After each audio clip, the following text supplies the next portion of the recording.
Tonight, help for women during the menopause. Calls for much more research to take place into eating disorders and extreme dieting to help women manage their health. I just thought, you know what, I cannot go on like this. And I now know why the prevalence of suicide is higher at this point, because I felt that desperate at that moment. Also making the headlines, can we get our camper van back? SNP supporters say they want the vehicle, seized by detectives investigating party funds, returned to help fight the election. All change. Bus services could be brought back into public ownership across Glasgow in the west of Scotland. And a comedy catch-up. Rosie Jones prepares to take on Scotland in her first ever tour. I'm Kellyanne Woodland in Edinburgh. And I'm John Mackay in Glasgow. This is the STV News at 6.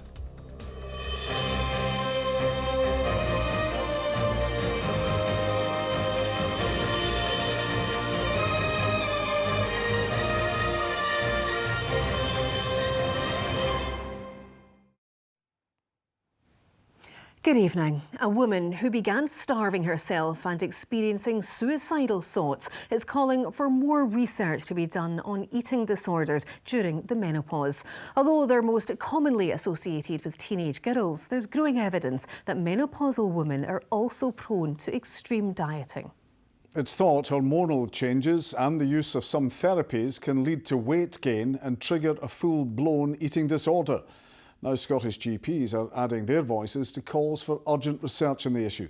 Laura Alderman reports. For much of her early life, Tina struggled with an eating disorder. It's something she fought to put behind her, but when she started experiencing symptoms of the menopause a few years ago, she says the same controlling behaviours came flooding back. I went to the GP because I really wasn't feeling 100%. I just got on the scales. He said that medically I was a ticking time bomb, and if I got COVID, it would be a disaster. The first thing I thought of was, as soon as lockdown happened, was, that's fine, I'm just going to starve. She began a strict diet and exercise regime, but the symptoms persisted and she was pushed to breaking point. Just thought, you know what, I cannot go on like this. And I now know why the prevalence of suicide is higher at this point, because I felt that desperate at that moment. Tina started using hormone replacement therapy patches and felt great relief. But she says far more research into the relationship between eating disorders and the menopause is needed. The correlation between the hormonal changes in us when we're younger and then to this, of course, there's a difference. They're feeling they're fat, or they're scared to take HRT because they think they're going to get fat. When it comes to tackling menopause, nutritionists say it's vital that diet is in the mix. There's no one particular food, but generally speaking, I'd say a Mediterranean style of diet. Fruits and vegetables, plenty of them. We should probably be eating a lot more fruit and veg, and plant foods in general, so beans, lentils, pulses, and also whole grains to get that fibre to help support your gut microbiome. It's really important. You want to be eating lots of whole grains. Diet and exercise is a key focus of these group consultations in Lark Hall. We're still finding like we cannot provide enough sessions for the amount of demand that we have. So I think more of that. I think there is a lot of private work now in menopause, and I totally respect that and understand that, but I think so much more can still be done within the NHS to try and support women as well.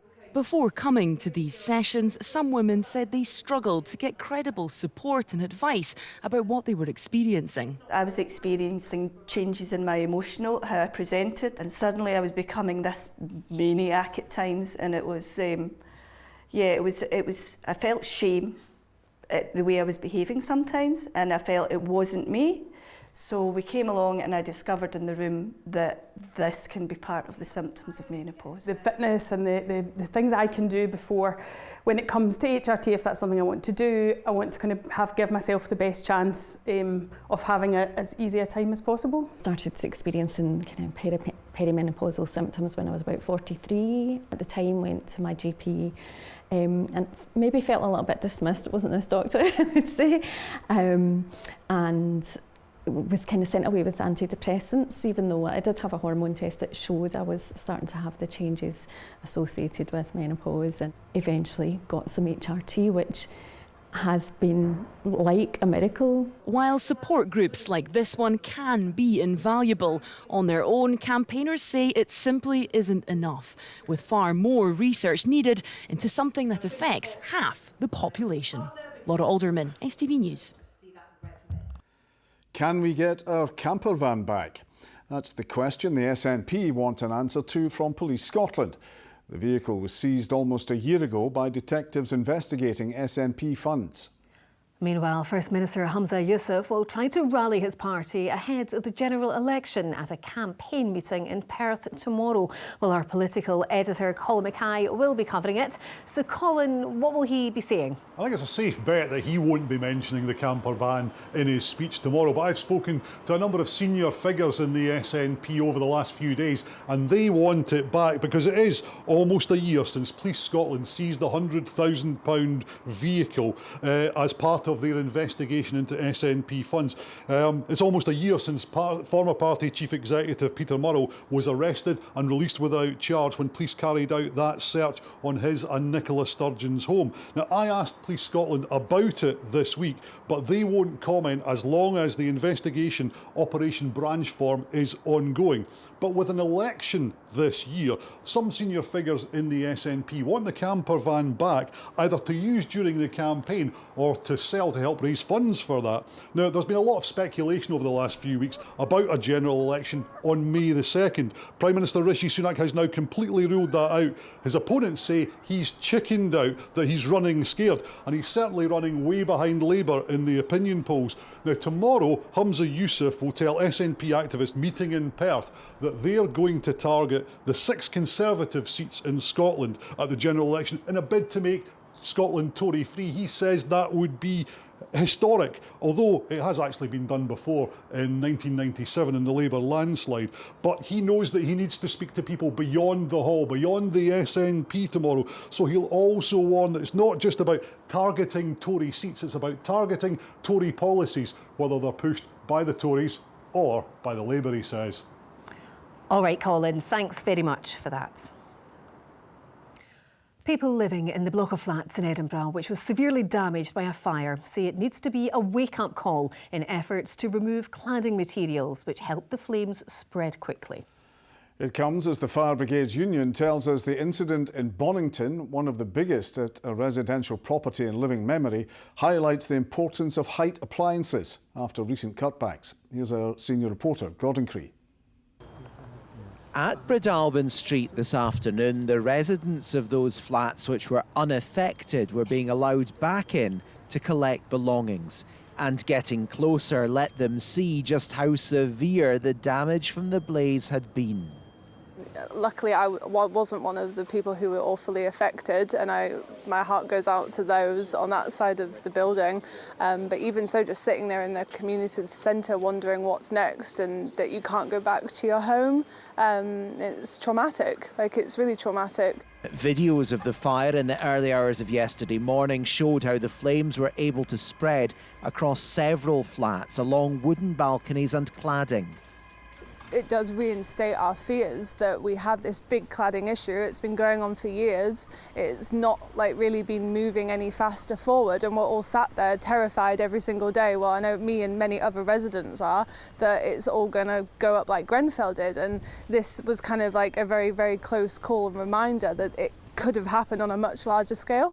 The developer has told us a contractor had already been chosen prior to this incident to replace the cladding and insulation, and there have been discussions with residents about getting that work done. Fire investigators continued to assess the scene today as they try to establish how the outbreak started and spread.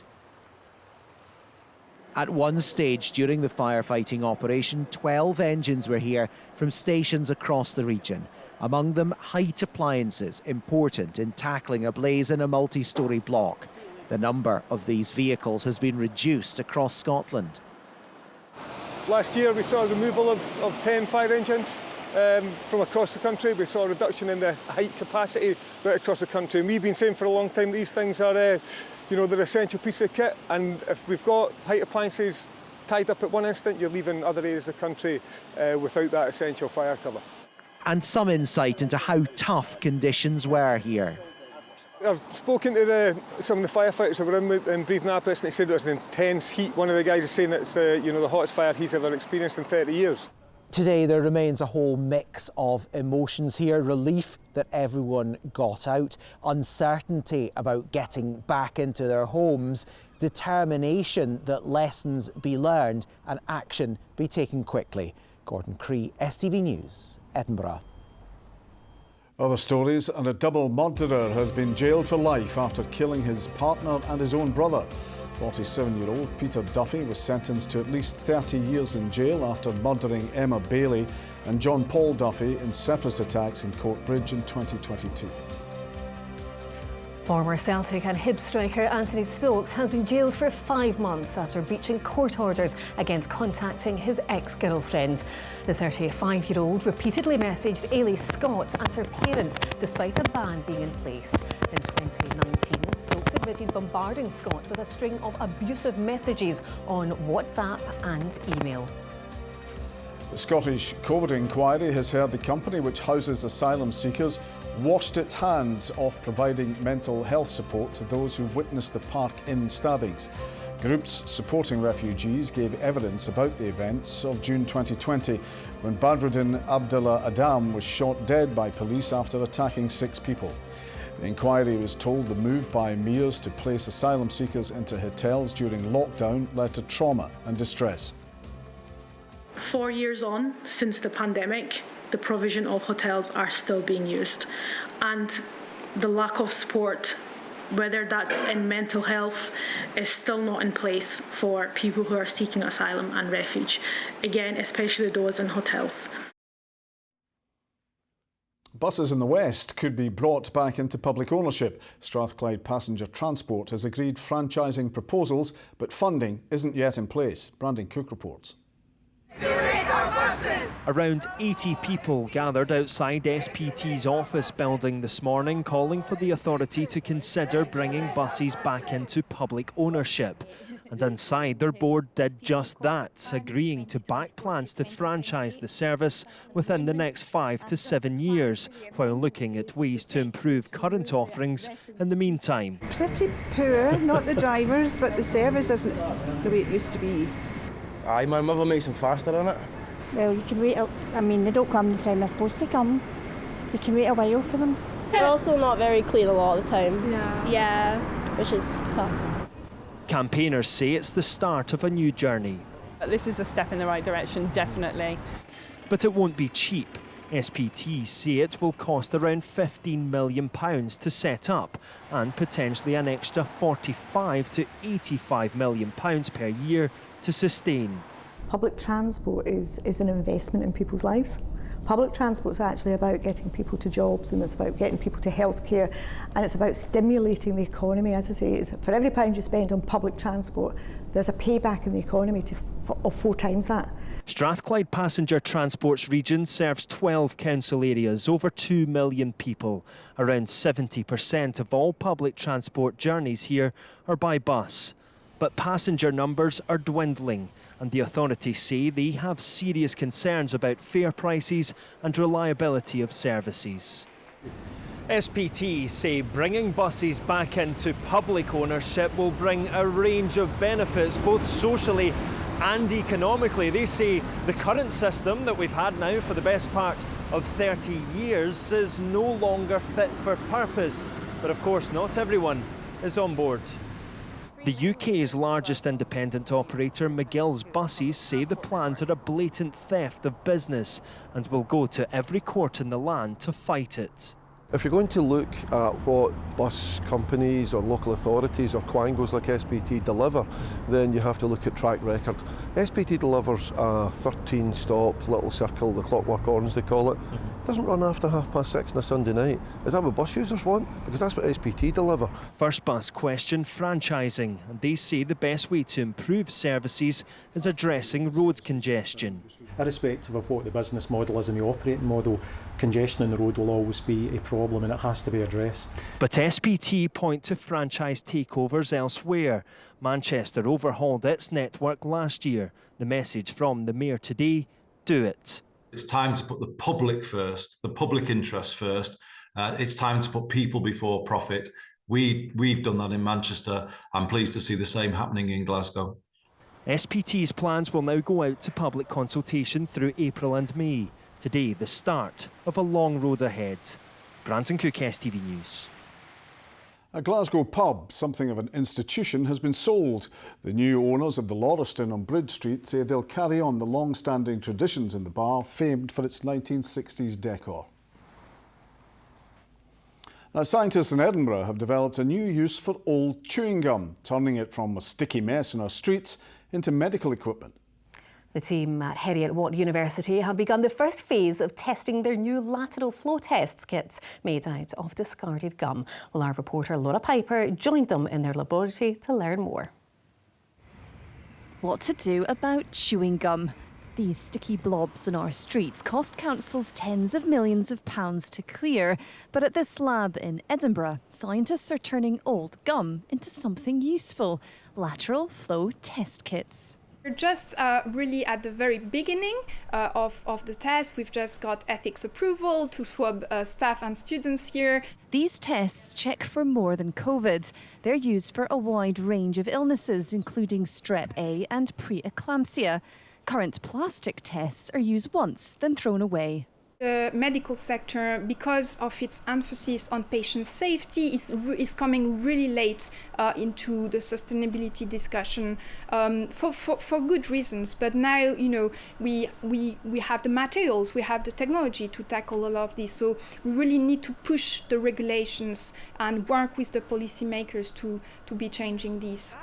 Medical waste is a real problem. Around 4 billion lateral flow tests are produced every year, using around 16,000 tonnes of plastic. If a more sustainable option was used, it could see a reduction in carbon emissions of up to 80%. Chewing gum could be a solution. The gum tech material is actually just little granules, as majority of all injection moulding material is. That gets fed through the machine and gets heated up till it turns into basically a liquid, or a very thick liquid, almost kind of like a honey consistency. It's then put into specially designed moulds and cooled, ready to be put together. And to help gather the raw material, the first chewing gum bins will be installed in Glasgow over the next few weeks, meaning everyone can soon help get gum off the streets and support our planet out of an environmentally sticky situation. Laura Piper, STV News, Edinburgh. The Proclaimers have joined the campaign to save Scotland's oil refinery. Referencing their hit Letter to America, the legendary Scottish double act say it cannot be Grangemouth no more. It comes ahead of an Alba Party organised day of action being held in Larbert tomorrow. Brendan Rodgers says injuries have been the biggest frustration of Celtic's season after another of his defenders was sidelined. Meanwhile, ahead of this weekend's Premiership fixtures, Cammy Devlin says Hearts want to power their way to European football, while Nick Montgomery's called on Hibs to take control of their own destiny in the race for the top six. They're deep in the hunt for the championship, but Brendan Rodgers can't call on his strongest team. Liam Scales is the latest player to pick up an injury, with captain Callum McGregor and midfielder Rayo Hatate still out until at least the international break. Cameron Carter-Vickers does return for tomorrow's home match-up with St Johnstone, and the Celtic boss still believes his squad can win the race to the title.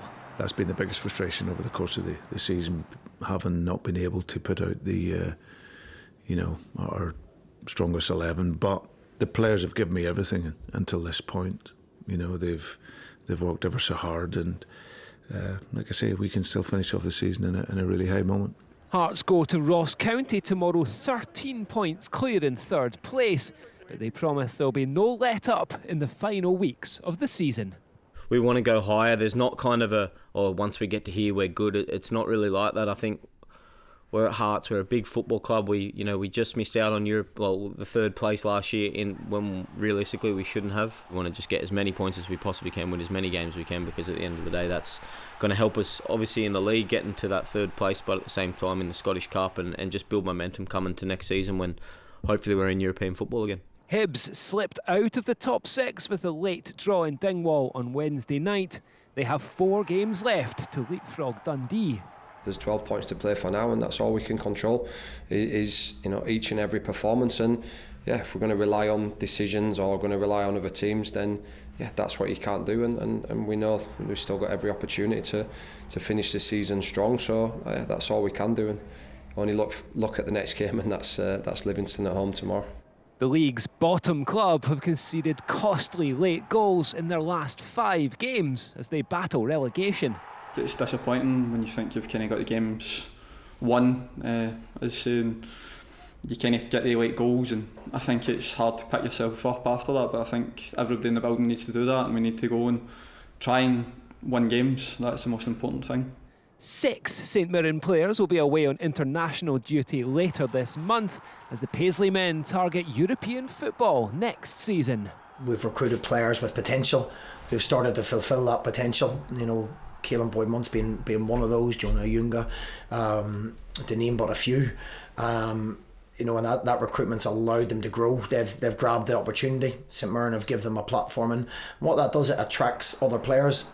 Elsewhere in the Premiership tomorrow, Motherwell host Aberdeen.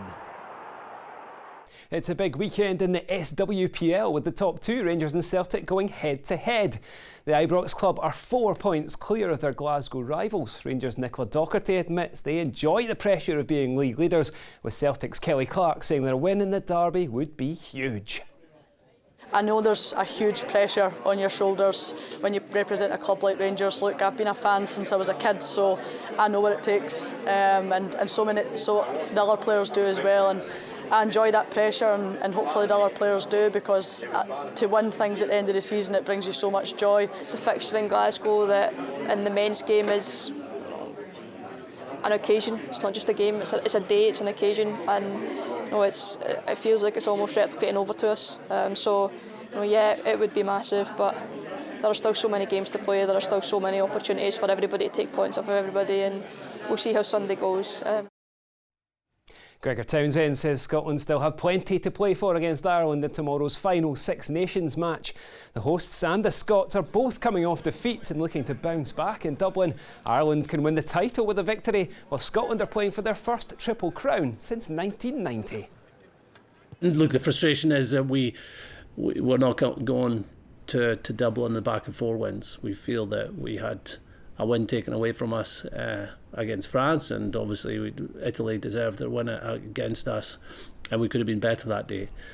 But we have this game ahead of us to show our best performance of the season. We're certainly hurting from last week with some of the aspects of our performance and losing. We don't want to lose.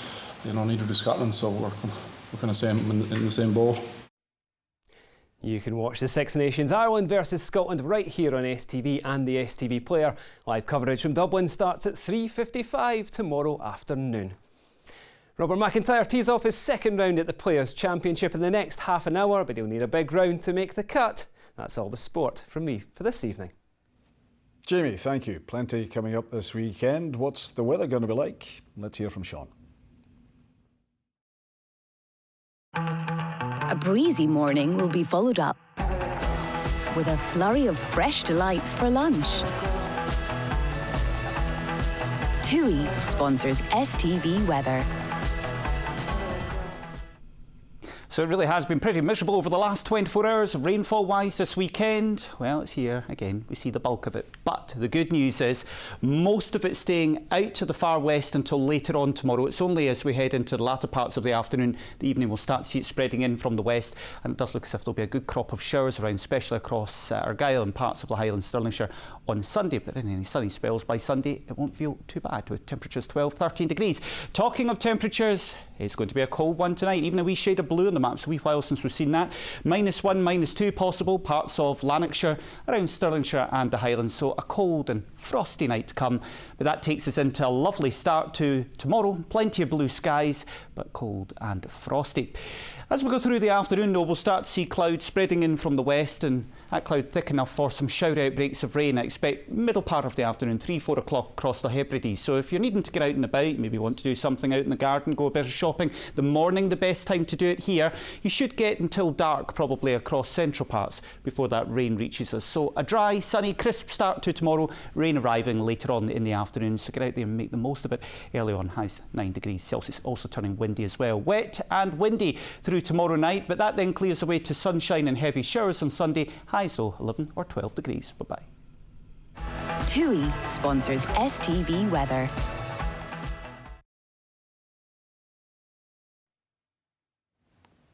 And finally, comedian Rosie Jones is a firm fixture on panel shows and TV stand-up specials, so it's hard to believe she's only just embarking on her first UK tour. Rosie spoke to our entertainment reporter Laura Boyd ahead of her stand-up dates in Glasgow and Aberdeen to talk comedy heroes and why she lives life to the fullest. Rosie, thank you so much for having me in your beautiful home.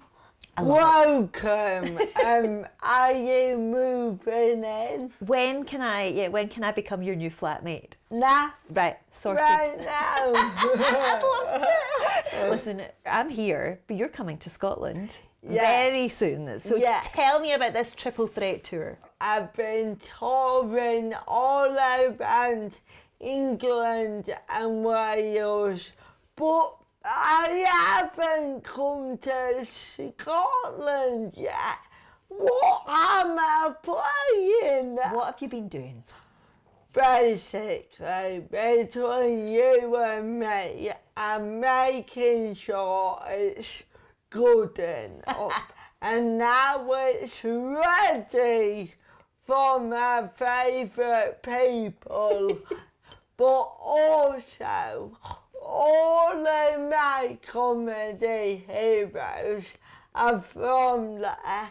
Kevin Bridges, Frankie Boyle and my king, the one, the only Billy Connolly. Do that, you've got the podcast, you know, you're on the last leg, you're on numerous things.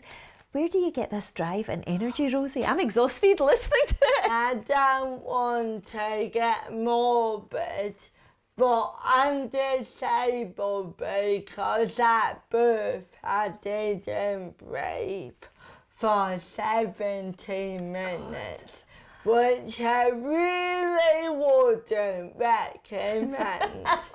When something like that happens, it gives you a wake-up call, and I always grew up knowing that there is a world in which I'm not here.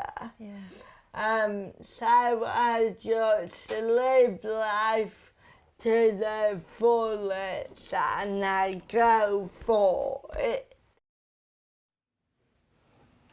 And you can see that interview in full on tonight's What's on Scotland at 7 p.m. here on STV. And that is all we have time for this Friday evening. We'll have bulletins throughout the weekend and we're back on Monday. From all of us here, thank you for watching. Have a good night. Good night.